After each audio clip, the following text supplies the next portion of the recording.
더운 여름 또 비가 와서 축축한 이 시간에 우리가 마냥 깔아져 있지 않고 기쁨과 새 힘으로 우리 주님께 나아갔으면 좋겠습니다. 오늘 여러분들과 함께 나눌 말씀은 이 사울이 회개했던 그 사건에 대해서 조금 이야기를 해보려고 합니다. 다메섹이라는 곳에 아나니아라는 사람이 있었습니다. 이 사람은 제자 중에 한 사람이었고 또 아주 신실한 사람이기도 했습니다.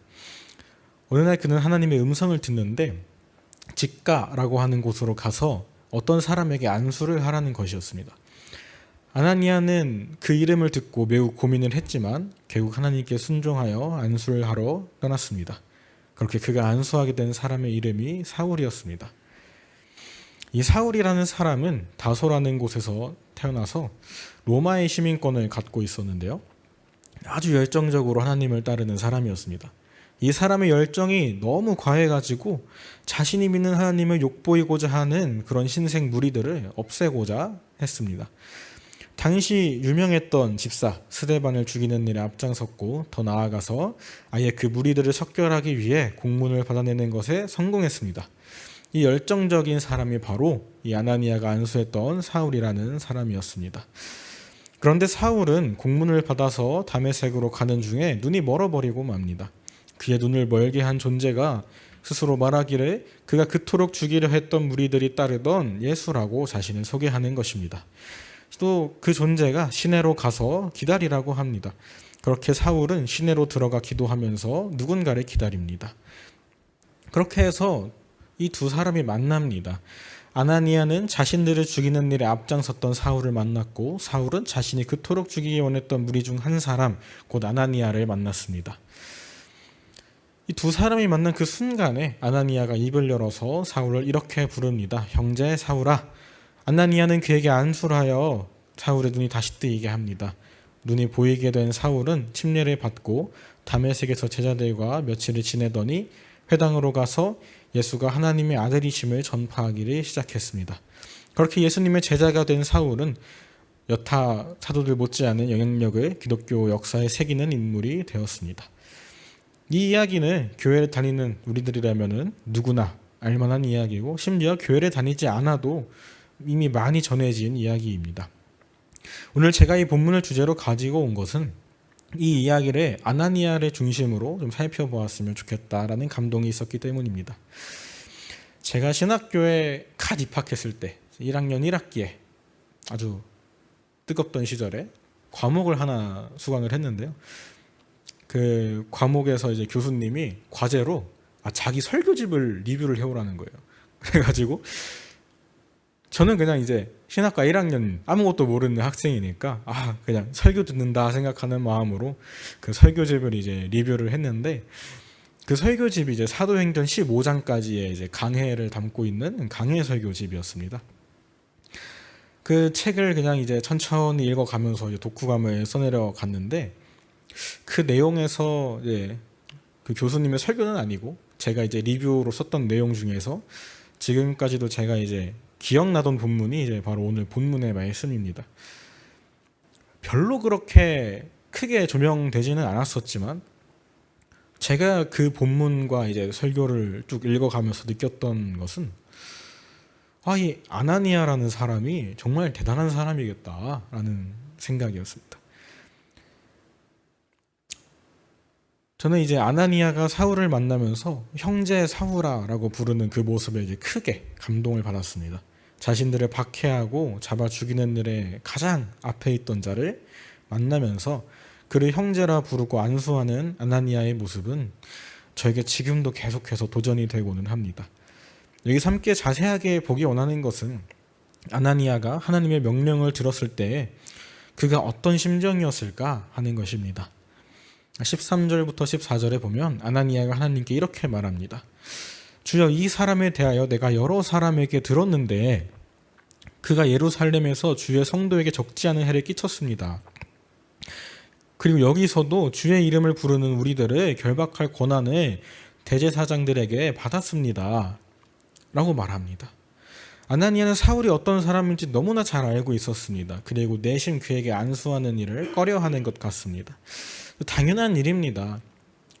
우리가 요나도 살펴보면 그 니느웨에 가는 걸 그렇게 꺼려하지 않습니까? 내가 싫어하는 사람들, 또 나를 위협하는 사람들에게 주님의 말씀을 전하러 가라고 하신다면 우리가 어떻게 그거를 기꺼이 가겠습니까? 한 번쯤은 이제 만류도 해보고 거절도 해보고 그렇게 되는 것이 우리 입장에선 너무나 자연스럽죠. 아나니아 입장에서는 지금 사울이라는 사람에게 가면은 자기는 목숨을 걸어야 됩니다. 심지어 그가 눈을 뜨고서도 예수님이 계속 박해한다면 자신의 입장도 매우 곤란해질 겁니다. 그런 아나니아에게 하나님이 이렇게 말씀하십니다. 15절부터 보면 가라. 이 사람은 내 이름을 이방인과 임금들과 이스라엘 자손들에게 전하기 위하여 택한 나의 그릇이다. 그가 내 이름을 위하여 얼마나 고난을 받아야 할 것을 내가 그에게 보이리라. 하나님은 첫째로 사울이 하나님의 복음을 위해 직접 택한 그릇이다 라고 말씀하셨고요. 둘째로 그것을 위해 사울이 얼마나 많은 고난을 받을 것인지를 보여줄 것이라고 하시고 있습니다. 그렇다면 아나니아에게 있어 이제 사울에게 안수를 해도 자기가 죽지는 않겠다라는 생각이 들었을 것 같아요. 그래서 그는 자리를 박차고 사울에게 안수하기 위하여 집가로 내려갑니다. 그곳에서 기도하고 있는 사울을 보게 되죠. 아나니아는 사울을 향해 기꺼이 안수하고 침례를 주었습니다. 이제 사울은 그리스도인들을 핍박하던 사울이 아니라 하나님의 이름을 온 세상에 전파하는 하나님의 종 그리스도의 사도 사울이 된 것입니다. 사울에게도 이 사건은 자신의 인생에서 아주 큰 중요한 부분을 차지하고 있었던 것 같습니다. 그가 자신이 회심했던 일을 간증할 때에 이날의 이야기를 다시 꺼내는 것을 볼 수가 있는데요. 사도행전 22장을 보면 사울이 자신이 어떻게 사도가 되었는지를 고백하면서 다메섹에서의 사건을 언급하는 것을 볼 수가 있습니다. 12절부터 16절 함께 읽겠습니다. 시작. 율법에 따라 경건한 사람으로 거기 사는 모든 유대인들에게 칭찬을 듣는 아나니아라 하는 이가 내게 와 곁에 서서 말하되 형제 사울아 다시 보라 하거늘 즉시 그를 쳐다보았노라. 그가 또 이르되 우리 조상들의 하나님이 너를 택하여 너로 하여금 자기 뜻을 알게 하시며 그 의인을 보게 하시고 그 입에서 나오는 음성을 듣게 하셨으니 내가 그를 위하여 모든 사람 앞에서 내가 보고 들은 것의 증인이 되리라. 이제는 왜 주저하느냐? 일어나 주의 이름을 불러 침례를 받고 너의 죄를 씻으라 하더라. 아멘. 22장에서 바울의 간증을 통해서 우리는 바울에게 있어 아나니아라는 사람이 얼마나 중요한 사람이었나 다시 생각해 볼 수가 있습니다. 그저 눈을 다시 뜨게 해준 정도의 사람이 아닙니다. 자신의 만행을 알고서도 형제라 부르며 침례받기를 권고하는 그 아나니아가 있었기 때문에 복음의 전도자 바울이 있을 수 있었던 것입니다. 특히 침례를 받으라고 하는 것은 초대교회에 있어 아주 특별한 의미를 가지고 있습니다. 이전에 자신은 죽고 그리스도 안에서 다시 태어난다는 의미와 함께 그리스도를 따르는 공동체의 일원으로 받아들인다는 의미가 포함되어 있기 때문입니다. 이 말은 즉 사울을 아나니아만 독자적으로 받아들인 것이 아니라 이 다메섹의 교회가 사울의 회심을 인정하고 그를 교회의 일원으로 받아들였다는 의미가 되는 겁니다. 우리 본문 18절에서 19절에 보면 실제로 침례를 받은 사울은 그 다메섹의 제자들과 며칠을 함께 지냅니다. 이게 아주 큰 의미를 가지고 있습니다. 앞에서 보았듯이 다메섹의 제자들은 사울이 어떤 사람이고 왜 다메섹으로 왔는지 너무나 잘 알고 있었습니다. 그런 사울의 회개를 인정하고 침례를 주고 교회의 일원으로 받아들였다는 것입니다. 이제 다시 사울을 처음 만난 아나니아가 그를 형제라고 부른 일에 주목해 봅시다. 아나니아는 유대인이었기 때문에 같은 유대인인 사울을 형제라고 불렀을 수도 있습니다. 실제로 유대인의 관습에서는 같은 유대 민족 사람들을 형제라고 부르는 관습이 존재합니다. 이 관습은 신약 이후의 시대에도 그대로 이제 교회에 계승이 되어서 같은 그리스도인들의 형제라고 부르게 됐습니다. 그렇다면 아나니아가 사울의 형제라고 불렀을 때 그는 어떤 마음을 가지고 사울을 형제라고 불렀을까요? 저는 아마 이미 이 순간부터 아나니아가 사울의 교회의 일원으로 받아들였던 것이 아닐까 생각합니다. 사울을 만나기 전에 이미 하나님께 그가 하나님의 복음을 위해 선택했다는 것을 들었고 사울에게 안수한 후에 회개하고 침례받을 것을 권고하는 것을 보면 말이죠. 그리고 그런 아나니아의 행동이 있었기 때문에 다메섹의 제자들이 사울을 받아들일 수 있었지 않을까라는 생각을 하게 됩니다. 사울의 미래를 알고 있는 우리는 이 사건에서 막 엄청 많은 생각을 하진 않을 수도 있습니다. 앞으로 이 형제 사울이 어떤 인물이 될지 너무나 잘 알고 있기 때문에 이 다메섹 교회의 결단이 그렇게 크게 다가오지 않을 수도 있죠. 오히려 미래의 그 바울의 생적을 생각해 보면 그를 처음 품어준 교회로서 땡 잡았다라고 여길지도 모릅니다. 그러나 사울의 미래를 몰랐던 다메섹 제자들의 입장에서는 이것은 아주 힘든 결정이었음이 분명합니다. 이제 조금 현대화를 시켜볼까요? 만약 지금 우리 교회로 교회마다 테러를 일으켜서 수배 중인 사람이 추가 범행을 예고했는데 갑자기 우리 교회 본당에 앉아서 기도를 하고 있는 겁니다. 갑자기 우리 담임 목사님이 하나님 응답을 딱 받고 그 사람한테 안수를 하더니 여러분 이 사람한테 우리 교회에서 침례를 줄까요? 라고 하면 우리가 어떻게 반응을 할까요? 저 같으면 미쳤어요? 그럴 거예요. 당장 경찰 불러가지고 이 사회에서 격리부터 시켜야지 무슨 침례를 줍니까? 라고 이제 지금 상황에서 현대 상황에서 보면 당연히 그렇게 말할 것 같아요. 저는 그것이 이제 현실이겠죠. 지금의 시대와 당시의 시대가 다르기는 하지만요. 바울이 교회를 박해한 일에 대해서 어떤 공식적인 처벌은 분명히 없었어요.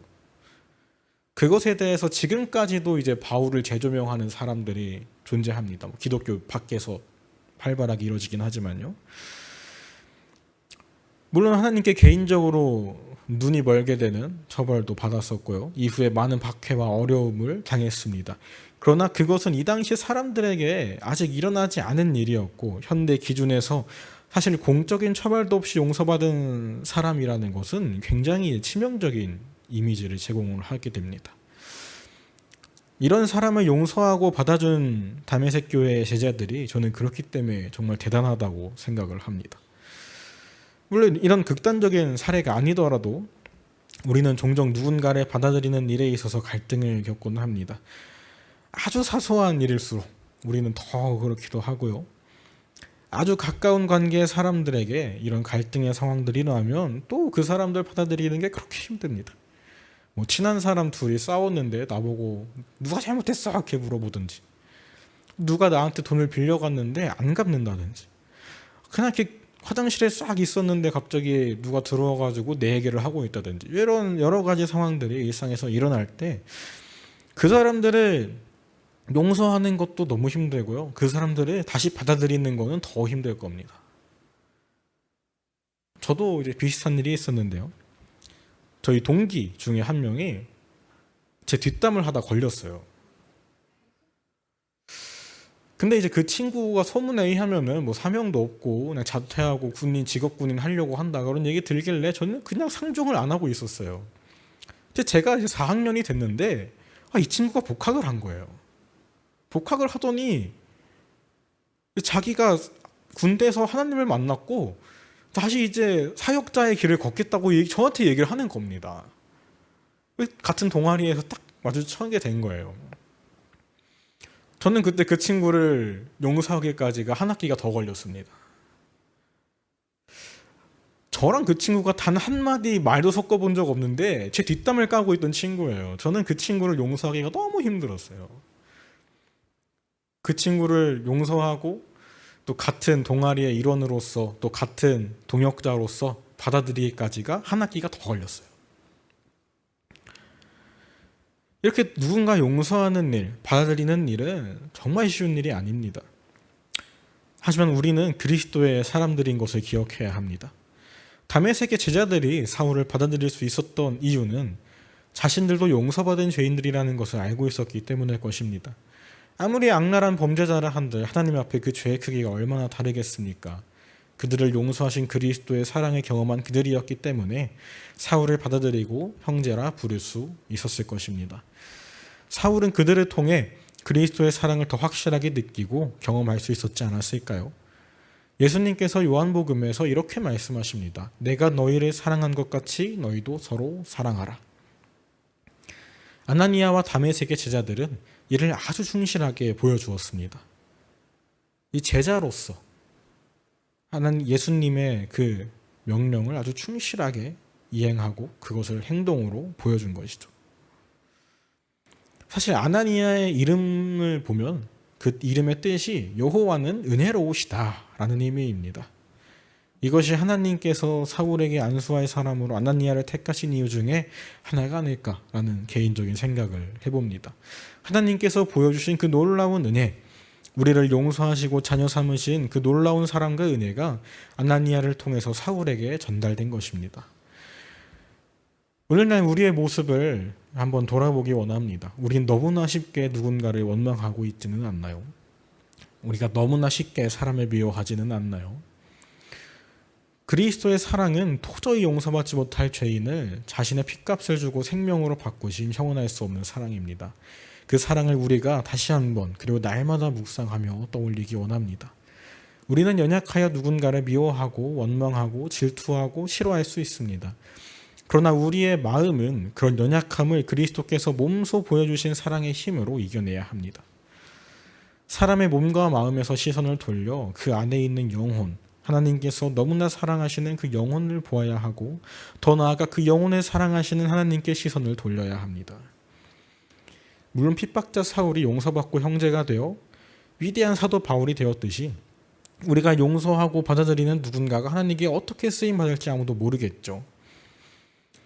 근데 그걸 생각하지 않더라도 사실 우리를 사랑하신 그리스도의 사랑을 본받아 용서하고 사랑하고 품어주는 것이 우리가 마땅히 해야 할 일일 줄로 믿습니다. 교회 안에서 또 교회 밖에서 어느 장소나 상황에서든지 우리가 늘 주님의 사랑을 보여주는 사람들이 되기를 소망합니다. 이제 말씀을 마치려고 합니다. 아나니아가 사울에게 형제라 부르며 안수했을 때 그의 마음속에는 교회를 핍박하던 사울에 대한 원망보다 그를 사랑하고 있는 하나님의 마음이 더 컸을 것입니다. 그의 눈에는 교회를 박해하고 형제들을 죽이던 바리새인 사울이 아니라 하나님이 사랑하는 영혼, 하나님이 복음을 위해 택하신 그의 영혼이 비춰졌을 것입니다. 그 사울이 회개하고 침례를 받을 때 다메섹의 제자들은 그를 거부할 수도 있었지만 그리스도께서 주신 새 계명, 그리스도께서 사랑하신 것 같이 서로 사랑하라는 그 명령에 순종하여 그를 인정하고 받아들였습니다. 우리 교회가 이렇게 될 수 있길 축원합니다. 우선 우리가 서로 뜨겁게 사랑하고 서로 용서하며 받아들일 수 있는 교회가 되기를 원합니다. 제가 아주 예전에 간증할 때 이런 말을 한 적이 있죠. 저는 누군가 용서하는 게 그렇게 힘들고 누군가 원망하면 기억에 안 잊혀진다고. 얼굴만 봐도 말도 안 나올 정도로 제가 용서하지 못하는 사람들 우리 교회 안에도 있다. 얘기해. 아주 어릴 때 한번 이제 그렇게 얘기를 한 적이 있는데요. 그거가 어느 순간 그냥 고쳐졌어요. 너무나 쉽게. 그때 일이 원망이 안 되는 건 아닌데 용서가 되더라고요. 용서가 되면서 같은 우리 교회 가족들인데 내가 먼저 사랑하지 않으면 내가 우리 교회를 떠나 누구를 사랑할 수 있겠냐 생각이 들면서 어느 순간 그 사람들을 용서하고 다시 우리 교회 가족으로 이제 받아들였던 경험이 있습니다. 저는 그것을 경험했기 때문에 제가 앞으로도 아직까지도 저에게 참 원망을 사는 사람들이 가끔가다 나오긴 하지만 저는 그날의 경험을 생각하면서 또 그리스도의 그 사랑을 생각하면서 이겨내려고 이제 발버둥을 치고 있습니다. 여러분들도 그런 경험이 한 번쯤 있으셨을 거예요. 우리 교회가 그것을 힘겹게 이뤄내는 것이 아니고 그것을 너무나 쉽게 이뤄낼 수 있는 교회가 되길 소망합니다. 우리들 교회가 예수님의 제자로서 떳떳하게 서고 그리스도인으로서 세상에 인정받는 그런 교회가 되었으면 좋겠어요. 이제 우리가 더욱더 성숙한 그리스도인, 그리스도의 제자가 되기 원합니다. 성도의 수가 적으면 어떻습니까? 한 명 한 명이 하나님께서 자랑하실 만한 성도가 되어서 진정한 교회를 이뤄나간다면 그 어떤 대형 교회들보다 우리 교회가 더 좋은 교회가 아니겠나요? 바라기는 우리들 교회 모두가, 특별히 여기서 예배드리는 우리들 모두가 아나니아와 다메섹의 제자들과 같이 행동으로 그리스도의 사랑을 전하고 하나님의 말씀에 순종하며 살아가는 주의 제자들이 되기를 축원합니다. 그래서 정말 마지막 때에 하나님이 우리를 보시고 자랑스러워하실 수 있는 그런 사람들이 되기를 주님의 이름으로 축원합니다.